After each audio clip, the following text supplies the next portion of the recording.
Hello, my name is Hannah Fisher, and I am the Clinical Specialist Physiotherapist in Respiratory and Critical Care at Providence Healthcare. Welcome to the Post-COVID-19 Recovery Education Series. This is Module 3 of 3 on breathlessness after COVID-19. Today you will learn how physical activity can help manage breathlessness, a simple breathing exercise to help you cough up phlegm, and where to go to find additional resources. It is completely normal to get breathless on exertion. Some people may get breathless completing household chores, whilst others may get breathless going up the stairs. In fact, getting breathless during activity and exercise is good for us, as it helps to keep our heart healthy.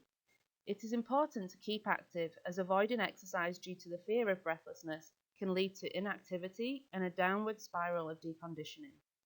If your muscles are weak, they become less efficient at using oxygen to produce energy. When you exercise regularly, over time your muscles will adapt and become more efficient at using oxygen, and you will need to breathe less to do the same activity. Sometimes it is not always easy to describe how breathless you are, especially if you cannot speak in full sentences.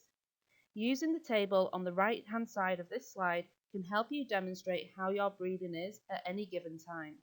This will help your loved ones and carers know how much help and support you need.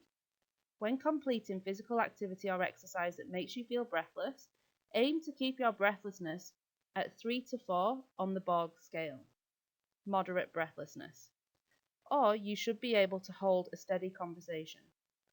When completing any physical activity or exercise, remember to pace yourself. Don't try to do too much on a good day. Make sure you stay within your energy envelope.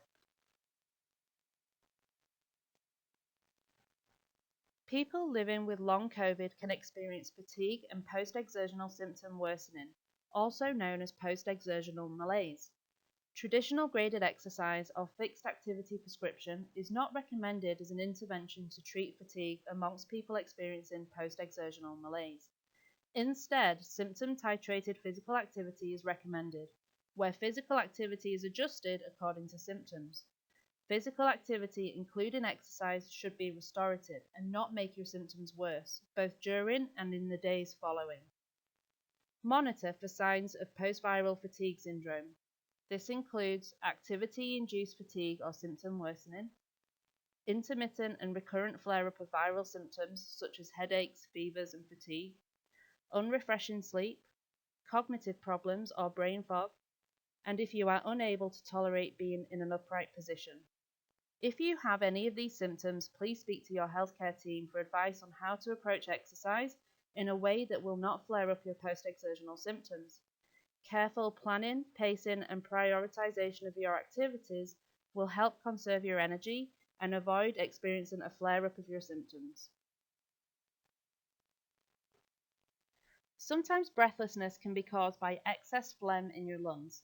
Breathing exercises, such as the active cycle of breathing technique, can be used to loosen and clear phlegm from the lungs, improve ventilation in the lungs, and improve the effectiveness of a cough. The first step is breathing control. This is a gentle, relaxed breathing with your shoulders relaxed. This helps to relax the airways and relieve any symptoms of chest tightness, cough, or breathlessness. The next step is deep breathing. Focusing on breathing in will help loosen the phlegm in the lungs. To do this, breathe in slowly and deeply through your nose if you can. At the end of the breath in, hold the air in your lungs for 2 to 3 seconds before breathing out. Gently breathe out without forcing it. Repeat this just 3 to 4 times. If you feel lightheaded, then it's important to revert back to the breathing control phase of the cycle. Repeat another 3 to 4 deep breaths, followed by breathing control. The next step is huffing. This is a maneuver used to remove phlegm that has been mobilized by the deep breaths. A huff is exhaling through an open mouth and throat instead of coughing.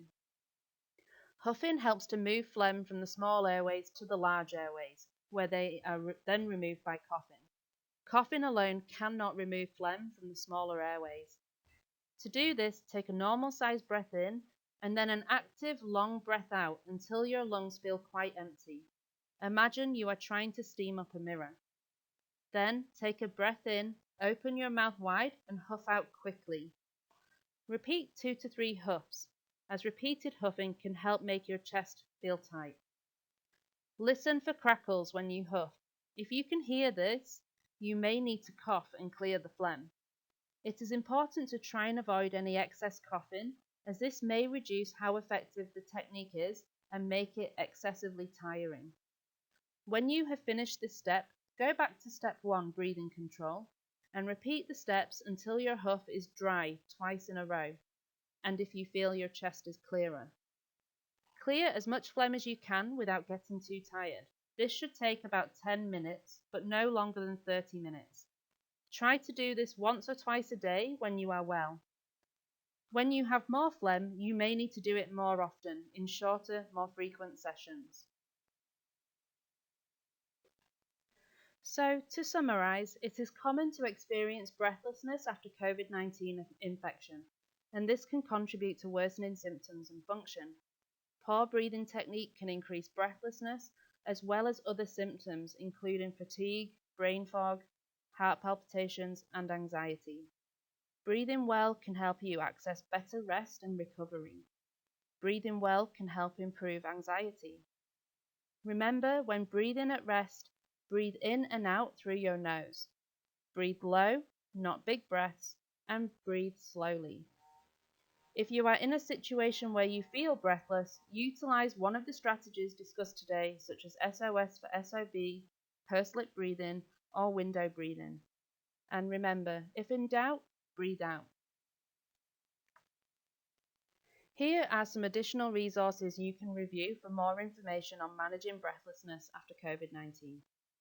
Thank you very much.